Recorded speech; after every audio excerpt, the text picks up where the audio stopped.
today on an all-new Dr. Phil. I've been ghosted over 8 times. She says her dates keep disappearing. Is a pattern developing here? I don't know why they're ghosting me. I am beautiful, I'm smart, I'm talented. So is it possible there's something you're doing? Now, You need to date a therapist.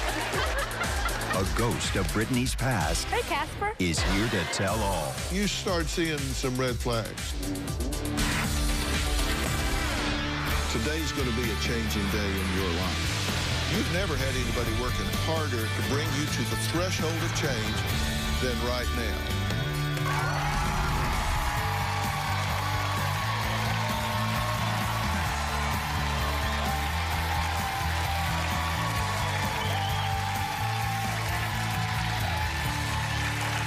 Now, I have a question for you. By show of hands, how many here consider that you have been ghosted? For those who haven't experienced it, lucky you. Ghosting is when someone you've been dating ditches you without warning. Just poof. They just disappear with no explanation, no closure, nothing. Just all of a sudden, they just fall off the face of the earth. Now, in today's dating scene, being ghosted is a phenomenon that approximately 50% of men and women have experienced. Those of you in the audience who have been left hanging, then let's try to text your ghost. Text your ghost and ask them why they ditched you, and tell them you're with Dr. Phil and he wants to know. Now, later, we're going to check in and see any of these ghosts reappeared, and I'll be happy to talk to them if they do. But first, while this is happening, I want to meet Brittany. She says that she's been ghosted not once, not twice, but 8 times. She wants to know why she keeps scaring these men away. Take a look. I feel like there's no reason why I shouldn't have a relationship. I am the type of person that when someone shows me affection, I'm all in. I like to text all the time. I like to just talk to them all the time. The first question I always ask is, do you have a girlfriend? Do you have a girlfriend? I met a guy, we had a great date, and then a week later, I went to his house and made him breakfast. So I went upstairs to his bathroom, and I saw 2 different types of shampoo. One was for a woman, and one was for a man. And I got suspicious. I just said, are you sure you don't have a girlfriend? He goes, no, I already told you that. And I look over at his calendar, and I see a girl's name on a Friday, and it is circled. And when I left, I said, are you sure you don't have a girlfriend? And then that's when he ghosted me. I met a guy at a seminar named Bricklin, and we hit it off. At dinner, I felt like we had a connection, so of course I asked the question that I always ask, do you have a girlfriend? And he said no. We talked a few more times, and I asked him one more time, do you have a girlfriend? And he didn't answer. And I followed up with another text that said, do you still want to go on the date that we planned? And he never texted me back, so that's when I knew I was ghosted. I need Dr. Phil to help me figure out why I keep attracting men who are gonna ghost me, who are lying, and who have girlfriends. Because I'm done with the guys who are ghosting, and I need a relationship. Okay, so you have to have a theory. Why 8 times? Why do you think people have bailed on you 8 times? I have no theory because I am beautiful, I'm smart, I'm talented, I'm going after my goals. I can cook just a little bit, I mean, maybe 2 or 3 things, but I mean, I'm nice, so I have no theories. I don't know why they're ghosting me. Okay, but let me ask you this. Let's say you get up in the morning, Okay. and you go and stop by the grocery store, and you get in just a big screaming argument with somebody over there that works at the grocery store. Then you get in your car, and you drive to the cleaners. Okay. And you get in a big screaming argument with somebody over there. Let's say you run by the church where you do some volunteer work, and you get in a big screaming argument with somebody over there. Is a pattern developing here? Yes. Would you say there's a common denominator? Maybe me, maybe the people are not having a good day. Well, what's at every one of those places? Me. You've been ghosted 8 times. Yes. And you're involved in all 8 of them. Yes.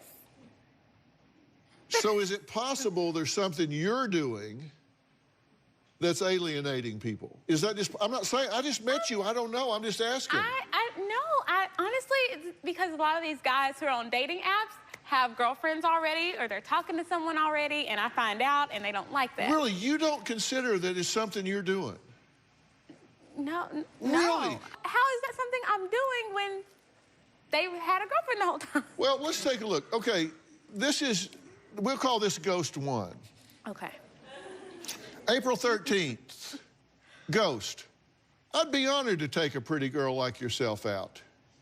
Brittany, I have a question before we go on a date. Do you have a girlfriend? Be honest. Ghost, I don't have a girlfriend. After their date, Brittany, I had a great time. Ghost, I did too. You have a beautiful smile. Brittany, are you sure you don't have a girlfriend? I don't want to start liking you and find that out. Ghost, I answered that question already. Yes, you did. Sorry. Good night. After breakfast date, April 25th, Brittany, hey, is everything okay? Ghost, yes. Why are you asking? Because you haven't really been texting. Well, I've been busy with work. Are you sure you're not talking to someone or have a girlfriend? Or if you don't want to talk to me anymore, just tell me. I'm a big girl. Ghost, oh my God.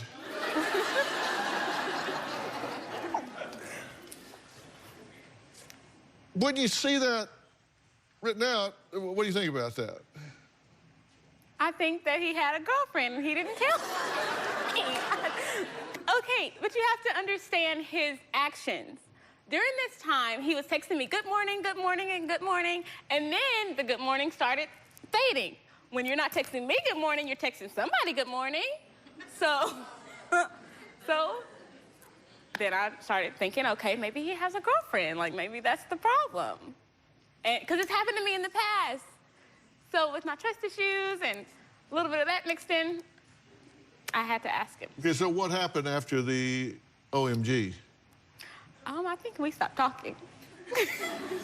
I'm pretty sure we stopped talking. Yeah. Yeah. You don't think there's anything in there that maybe bothered him at all? Maybe asking him if he had a girlfriend like 3 times. I mean, he answered the question, so you basically called him a liar. I guess. I didn't say, yeah, I can see that, yeah. During this time, you went to his apartment and cleaned it. Yes.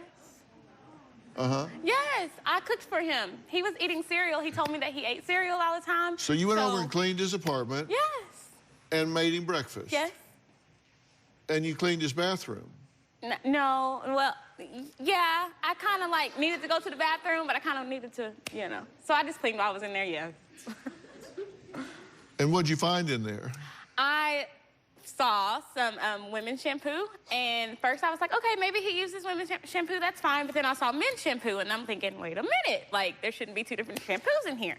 Okay, and you'd been dating him how long at this point? Oh, no, it was probably just like a week and a half. Okay, so in a week, you're in his bathroom inventorying his toiletries. No, I noticed things like that. So I just happened to like look at his shower. It was nice, it was clear. I looked in there and saw that, and it just caught my eye. Yeah, I see that. And how old was he? He was 33. Okay, he's 33. Mm-hmm. Now, he might have been born at night, but it wasn't the night before you met him. Right. So he probably had relationships before he met you. Yeah.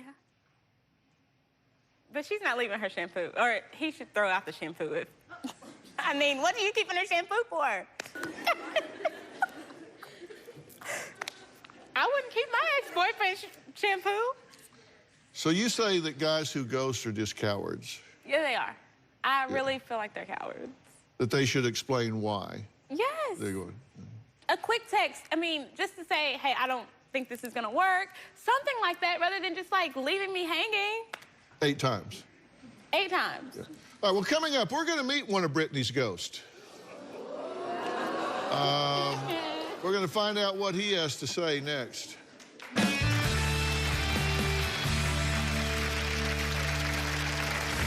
Brittany was very beautiful. We exchanged text messages, and then I asked her out, and that's when the red flag was like, yeah. Tomorrow, he gets one $1,000 a month allowance. I love Burberry, Balenciaga. You gotta have a limited edition piece in your closet or your drip is corny. You don't want your drip to be corny. What the hell does that mean? Your mother moved you into the master bedroom so you could have a walk-in closet? Why? Because I want it. What you want, you take. You say you're cutting him off at the end of the year? This is the end of the year. Today. That's tomorrow. Then on Friday, he says he was possessed and an exorcism saved his life. But is it for real? Doing an exorcism would be like me saying, you're depressed, let me do a lobotomy. New Dr. Phil. That's Friday. I call myself the stepping stone girl. I'm the girl that guys meet right before they meet the person of their dreams. I feel like I'm beautiful. I have a lot going for me, so I don't know why they pass me up to go to another person. I don't want to be the stepping stone girl anymore. I want to be the girl, and I want to get married and have my happy ending. Well, many daters have fallen victim to the silent epidemic that has been sweeping the dating world.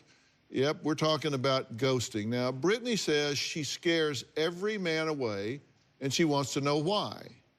Now, we were able to conjure up one of her ghosts, Bricklin, who says he's ready to tell all. I met Brittany at a seminar in early 2019. She was very beautiful. She had a bubbly personality. After we had spoken on the phone a little bit, we exchanged text messages, and then I asked her out. So at dinner, we were having a good time. She asked me, did I have a girlfriend? And I told her no, and she asked me, was I sure? I was just thinking like she really didn't believe me the first time. After that date, for about a week, we exchanged a couple more text messages. In one of her texts, Brittany asked me again if I was sure I didn't have a girlfriend. So I was busy when the text came through, so I really didn't answer at that time, but a little bit later, I revisited that text message, and that's when the red flag was like, yeah. In my past relationship, I had those type of issues, but she really didn't believe anything I said, and it was just a bunch of drama. So instead of texting Brittany back, I just didn't reply. So I admit that I did ghost her. Brittany wasn't giving me a chance, to be honest, so, you know, I felt like I really didn't need to give her a chance. How you doing? Pretty good. How are Good to you? see you. Nice to see you. You guys know each other? Yes. Hey, Casper. So, Bricklin, y'all haven't seen each other since April? Yeah, since April. When you first met Brittany, what'd you think of her? I thought she was amazing. I thought obviously she's very pretty, and, you know, her personality is what really stuck out the most to me, so. Right. Yeah. And you started seeing some red flags. Mm-hmm. What was the first red flag you saw that made you think, I don't know? Well, the whole thing, she kept asking me, did I have a girlfriend? Yeah. Okay. It was a sign of trust Did you? issues. No, I didn't have a girl. See? You see?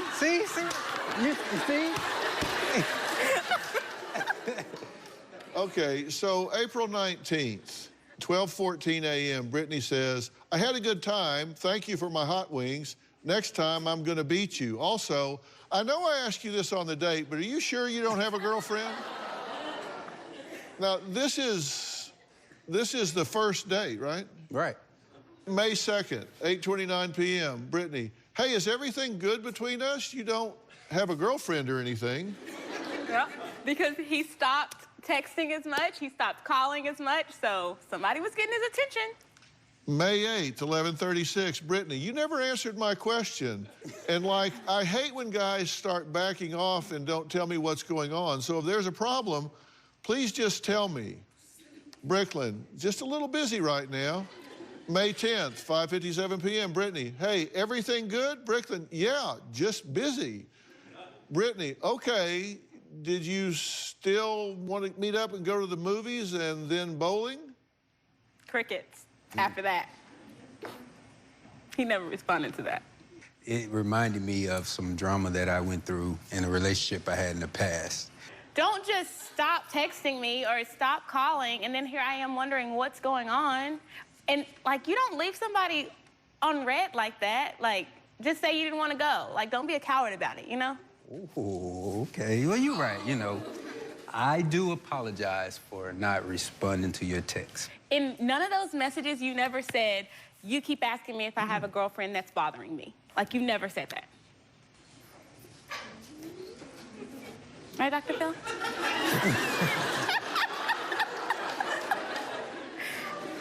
Right? Do you think you're insecure? Yeah, I mean, yeah, at times when it comes to, like, guys, like, giving me attention, like, I feel like I don't need your undivided attention all the time, but I don't, because I literally know when you were at work, I would say, okay, I know you're at work, like, whatever, you know, call me when you get a chance, but I feel like if you're not gonna be consistent with that attention that you give me at first, don't start that, because of my past issues, like, I know when a guy backs off, it's bad news.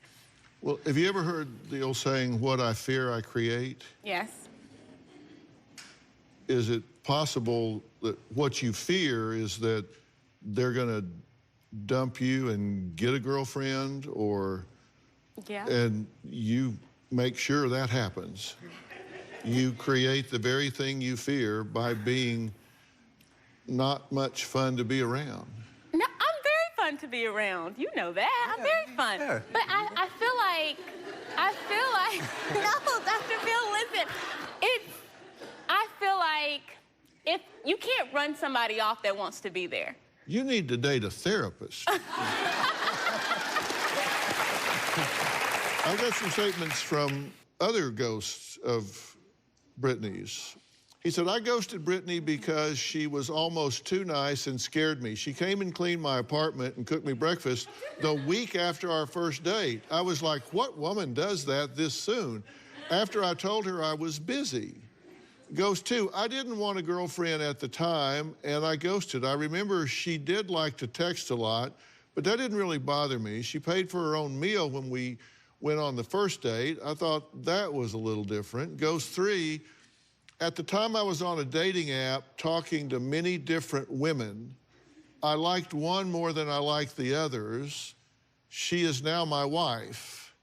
I just slowly stopped talking to everyone else. Brittany questioned me. I told her I had been busy. She said that she would just rather know the reason than have someone lie to her. I was lying, but she didn't have to know who I was dating. I did not owe her anything. I think the thing about us men ghosting is that we don't have to explain our actions to anyone, and women feel like they're entitled to know everything. I'm just telling you what he said. When we come back, we found another one of Brittany's ghosts hiding behind his phone. Wait until you hear what he has to say.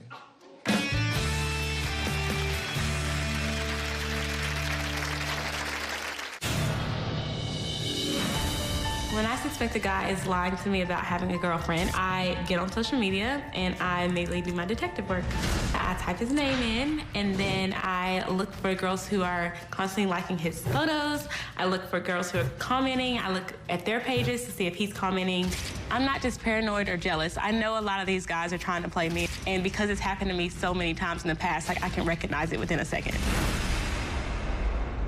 Well, Bricklin says he ghosted Brittany because of her trust issues. Have another one of her ghosts joining us on the phone today. He wants to remain anonymous, which I respect. So are you there? Hey, Doc, I'm here. Thank you for joining us. I really appreciate it. So how many times did you date Brittany? It was brief. We met one time at a party. You know what I'm saying? That was like a little kickback at, one of a mutual friend's house. And we hung out for a little bit at the party, and after that, we texted for a while, and it kind of just ended shortly after that. We didn't really do dates and, get to that point. Yeah, you said her text messages were a red flag to you. What was the problem? Oh, man, it was like a number of them, Doc. Like, it was kind of like the back-to-back text messaging before I can even respond to one. And it just seemed like it was like a lot of pressure being put in those text messages initially. Right. So you felt she was a little aggressive? Very much so. Very much so. Right. So what words of advice would you have for her, since just being honest, you're not going to see her again, she's not going to see you. If you were just trying to, be a brother and give her advice to help her, what would it be? I would honestly say, Brittany, I think, you know, you are a good-looking young woman. You know, you do have, from what I've, you know, seen, you have a good head on your shoulders. I would say as young people, we kind of have this vision in our head of what things should look like, and we have a timeline of when we should get it. But I think just live life, like learn people and enjoy them for who they are.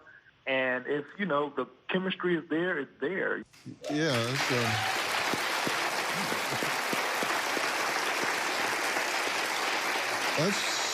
that's pretty good advice. What do you think about what he's saying? It's really good advice, yes. I wish he would follow his own advice. Let me get some other advice and input here. Matthew's joining us. Matthew has the #1 YouTube channel in the world for dating and relationship advice for women. His advice reaches over 8 million followers weekly, and his YouTube videos have been viewed a few times, 300 million to be exact. He says he's concerned with Brittany's self-worth issues. Matthew, what do you think here? We always have to be aware of the language that we're using. Because you asked, do you have a girlfriend? You also presumably don't want him to be an axe murderer. But you don't say, by the way, are you an axe murderer? Right. So then why is it that you say that? It's because you've been burnt on that in the past. Now, the problem with that is you're telegraphing it to the exact person you want to attract. It's kind of like in a dating profile when someone says, no hookups. That doesn't invite people who don't want to hook up. All it does is show your scars. It says, this has been my problem in the past, and I'm now telegraphing it to the world. So you're telegraphing all of your insecurities right off the bat. Here's my concern. You get shown a little interest, and then you go all in based on a little interest. Yes. Your standard has to be higher than that. It does. I know that. That's like you going out... That's like... It's like you leaving your house and someone says, I like your house. And you go, well, here's a key. Oh, my God. Like, why?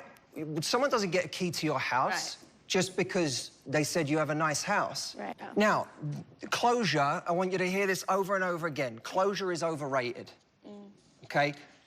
Disinterest is closure. When someone ghosts you, that's the closure. Because in my life, I always follow the principle. I never invest in someone based on how much I like them. I invest in someone based on how much they invest in me. Oh, that's good. Okay. I'll leave you with this thought. Robin says this all the time. Don't burn daylight chasing the wrong one, because the right one won't run. That's good. And you'll know it when you feel it. Yeah. The right one won't run. All right, we got to stop. Coming up, we're going to meet another woman who says she was in a storybook relationship until she was ghosted, and now she says she just cannot move on. We're going to meet her next.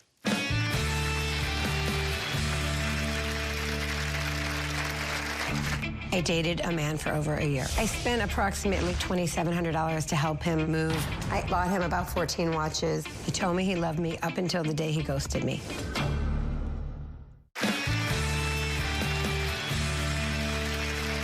Now, ghosting can happen to anyone.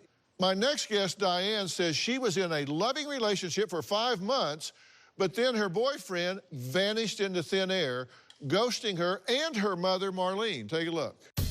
I dated a man for over a year. He told me he loved me up until the day he ghosted me. I sent him $2,000 when we were dating. 3 months after we started dating, I spent approximately $2,700 to help him move in with me. My mother loved him. When I saw how much Diane loved him and he loved her, I was very happy. When we were together, he wanted everything matching. Matching Adidas, sneakers, pants. He wanted matching horseshoe rings. They were our wedding rings. I actually bought him about 14 watches when we were together. He did have medical issues. I found him doctors. I got him through surgery. After he got surgery, she brought him home, took care of him like you couldn't believe. 3 weeks later, with the bandages still on him and fresh, he left. March 1st, he was flying his best friend over because he needed to bring his stuff with him to go to work, and he would be gone 6 or 8 weeks, and he would be back. The next day, I helped him pack. He took everything off the walls, all his clothes, everything he owned, including his animals. I was crying hysterically, and he kept telling me I was making him feel guilty. Why are you crying? You know I'm coming back. And I kept saying, I don't think you're coming back. You're taking everything, everything. He wasn't leaving an item. He told me his plans on March 1st, and by March 3rd, he was gone. By March 5th, I was blocked on social media. He was gone with the wind. I was very good to him, and I can't get over this. I don't have closure. I can't move on. Okay, now we reached out to Diane's ghost. He didn't want to participate, but he agreed to talk to us for background. So we did have a conversation with him, just so you know. Now, what do you think happened? Why do you think it went from this loving, intense, living together relationship to gone? Honestly, I have no idea. I was so good to him. I gave him everything. I spoiled him with gifts. Looking back, you don't have a clue. I don't have a clue. What do you think? I think he was a good actor. But why do it? Why act? I mean, why go to the trouble? I have no idea. He was very nice to me. He really, I mean, he could have won an Academy Award. Okay, but let me ask you this. You said you bought him 14 watches, paid for him to move in with you, nursed him back to health. Got him all the doctors, took him to all his appointments. Why did you feel the need to do all of this? Because that's the kind of person I am. Why did you buy him 14 watches? Never again. Well, I'm glad to hear that. Never again. Why were you doing that? What made you feel like I need to do this? I knew he loved them. He collected watches, and he liked jewelry and Oh, he stuff. already had a collection of watches? He had 3 when I met him. So now he has 17. Something like that. Well, we did speak to Diane's ghost. We're going to tell her what he had to say next. Tomorrow on an all-new Dr. Phil, he gets $1,000 a month allowance. You gotta have a limited edition piece in your closet or your drip is corny. You don't want your drip to be corny. Yeah. What the hell does that mean? That's tomorrow. My son Larry passed away. When Diane's boyfriend heard about Larry, he asked me if he could call me Mom because he had lost his mom and dad. When he goes to Diane, I couldn't believe it. I really considered him like a son. Now I feel he's just a coward. Now, Diane and her mother, Marlene, say they were ghosted 6 months ago by Diane's live-in boyfriend. Now, he says he does not want to reappear here today, but he did provide some background information on why he disappeared. What do you think he said? I can guess it right now. He's going to say I had cameras in the house and I was following him and I went through his cell phone. And that is not true. I never touched his cell phone. And if I ever went through his cell phone, I would have known the truth and none of this would have happened. And I had cameras in the house before he was there because I watched my animals and I've had pet sitters and caught him actually stealing from me, so. So you don't have cameras in the house? I do have cameras in the house. He knew that. Yeah. Yeah, I sent this video in. Yeah. Yeah. Well, here's some of what he said. He says, living with Diane, it felt like I was James Caan and she was Kathy Bates in Misery. Oh, my. Well, Diane's ghost says Diane never gave him any space. Wow. I quit a second job for him because he wanted us to be inseparable. And I drove him to the airport every weekend so he didn't have to take an Uber. So that's why we were inseparable. It was his request to be in our own little bubble. He says that Diane would get on his phone, send texts to his friends posing as him, and that Diane was addicted to social media, used it all the time in the relationship, and says she had surveillance cameras throughout the home, and if I woke up to use the restroom, the camera would turn on, and Diane would appear. Oh, my, what? I'd appear? Where did I appear? Like Houdini? Where did I appear? Wow. I had cameras in my house before I met him. He knew that. He says after he left Diane, that she became a cyber stalker, tried to access his social media at least 47 times, and that after he left, she hacked into Netflix account, and after he left, she tried tricking him into friending her on Facebook, and he tried to tell her to move on nicely, but she won't, and that he has an attorney, and if he needs to, he'll deal with the harassment. Oh, please. I never went through his phone. I swear on life, I never went through his phone. He always had it hidden. March 9th, time unknown, you texted, something happened to make you not love me anymore and even despise me and hate me unless you never loved me. You just used me to help you and get you through everything. This was all planned. The worst year of my life. I lost my brother, my dog, 3 friends. I would do anything for you. I texted you last night, I love you. 7:15 a.m. This is not like you to ignore my messages after everything we have been through. Can you please tell me you are okay? Then, I mean, it just goes on and on and on. Because he kept ignoring me, and he never broke up with me. Last Okay. I heard, he loved me, and he was coming back. Well, he finally responded. He You ought to be in Hollywood. He said, go on with your life. I have never been mean or ugly to you. You need to leave me alone and my friends. This is the last time I ask you kindly to stop the harassment. He wasn't mean at all, was he? This wasn't a mean thing to do to anybody. Yeah, it hurt. Yeah, and telling me we were married, we were husband and wife forever, we were in our bubble, he would be with me until he drew his last breath. Well, coming up, Diane says she wants to get over her ghost but can't. Yes, she can. I'm going to tell her how next.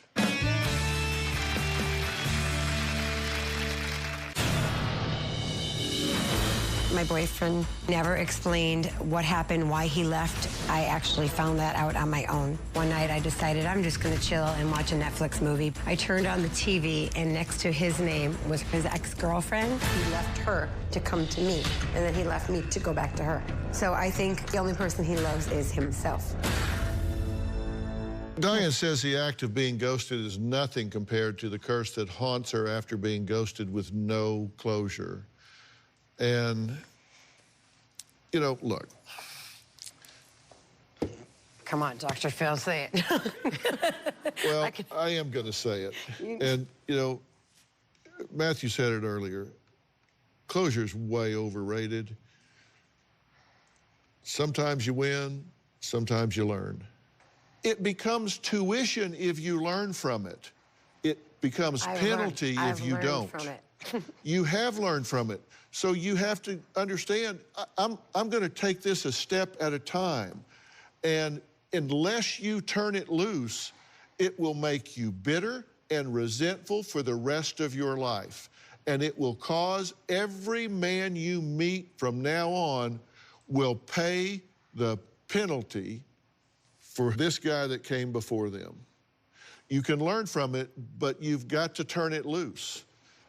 When you decide it's over, then you can start to heal and move on. Decide it's over.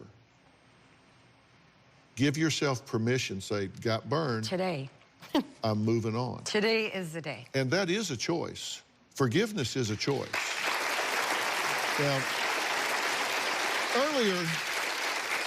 earlier I asked our audience to reach out to their ghost. Anyone see a ghost?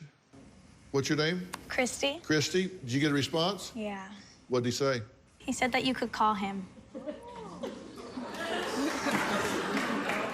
He said I can call him? Let me ask you something. How long were you with him? It was about 2 to 3 months. 2 or 3 months? Yeah. I just said to her that she can end this. Did you understand what I was saying to her? Yeah. Have you ended this with your ghost? Yes. It doesn't affect me. It doesn't affect you? No. You've closed that book? Yes. Choose to end it today. That's what I'm telling you. All right, I don't want to talk to him. You've moved on. I don't want to open that book. Okay. All right. All right.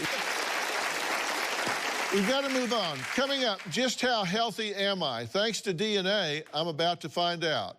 This should be very interesting. That's next. Now, if someone in your family has had an illness or disease, do you ever worry that you could get it too? Well, now there's a way to find out if, in fact, you are at risk for developing certain conditions based on your genetics. And that is so important, in my opinion. So joining me to explain is Jessica Greenwood. Now, she is a genetics consultant with MyHeritage. So welcome. I really appreciate you being here. I find this really intriguing. And I understand that MyHeritage has a new at-home test that gives you health reports based on your DNA. So tell us about that, because I think this is critical. Dr. Phil, I'm really excited about this development. It's the MyHeritage DNA Health Plus Ancestry Kit. So MyHeritage can now test not only your ethnic origins, like we did for you last year, right, but also your genetic risk to develop certain health conditions. So how does it work? So the MyHeritage DNA Health Kit is really simple and easy to use. You just swab your cheek, send in your sample, the results are analyzed in the lab, and then sent to you directly via email within a few weeks. Right, and I really wanted to find out about my health risks, so I'm really excited to see what you did find out, because I did this. So tell me what you found out, and it's okay, no secrets, it's okay to say whatever. Well, Dr. Phil, your DNA shows us that you are quite healthy for a 69-year-old man.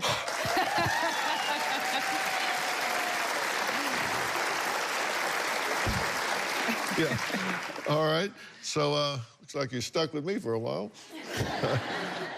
Okay, but what are my health risks based on my DNA? So your reports are based on your level of risk. So let's start with some of the 11 conditions for which you're at average risk. Okay, like what? Like Crohn's disease and heart disease. Okay. Late onset Alzheimer's disease. Late onset Parkinson's disease. Okay. And age-related macular degeneration, which is an eye disorder. And here are some of the other conditions as well. These look a bit complicated, but you can break them down, right? Of course. So the hereditary BRCA cancer report looks at 3 main cancers associated with the BRCA or BRCA gene. Right. And so for men, that's male breast cancer, right, prostate cancer, and pancreatic cancer. Right. Hereditary thrombophilia is an inherited clotting disorder that increases the risk for an abnormal blood clot. Yeah. And then finally, MUTYH-associated colorectal cancer is a genetic syndrome that can lead to cancers of the large intestine, the rectum, or the colon. Right. Again, you are only at average risk of developing these conditions, which means that your genetic risk is the same as that of the general population. Okay, all right. So what else did you find? You are at significantly decreased risk of developing celiac disease. Okay. That's an autoimmune disorder that can cause a sensitivity to gluten, which is found in things like wheat or rye or barley. Okay. People like you who do not have a specific genetic variant have an almost 0% chance of developing the condition. Now, is there anything else that I need to know? Yes. The final report is for type 2 diabetes. Okay. This report shows that you're at slightly decreased risk of developing type 2 diabetes. Okay. And why would that show even a slightly decreased risk when I have type 2 diabetes? Well, it's a really important example for people to pay attention to. These reports are based on your genetic risk, right, but there are other factors that can cause you to develop specific conditions, even if you're not at increased risk for them. Right. So in the example of your diabetes, it could have been brought on based on other lifestyle factors like your diet or your BMI, your body mass index. Yeah. So what can people do if the report shows an increased risk for one of these areas? In the United States, the increased risk reports are reviewed by one of our partner physicians to determine if a genetic counseling consultation is recommended. And if so, a consultation with a genetic counselor either by phone or by video is included at no additional cost. So that ensures that our users have the support they need to interpret their reports appropriately. Yeah. You know, I think knowledge is power, and I think everybody should learn about their own genetic health risk. Well, it certainly doesn't replace regular medical checkups. It can definitely give you specifics that you can discuss with your doctor. And if you'd like to learn about your genetic health risk, just go to myheritage.com/health and order your kit today. And I did it, so I can tell you it's really interesting and it's so easy to do. And just for my viewers right now, I arranged for everybody to get 50% off for your MyHeritage DNA kit. All you have to do is type in the code Dr. Phil. I want to really encourage everybody to do that.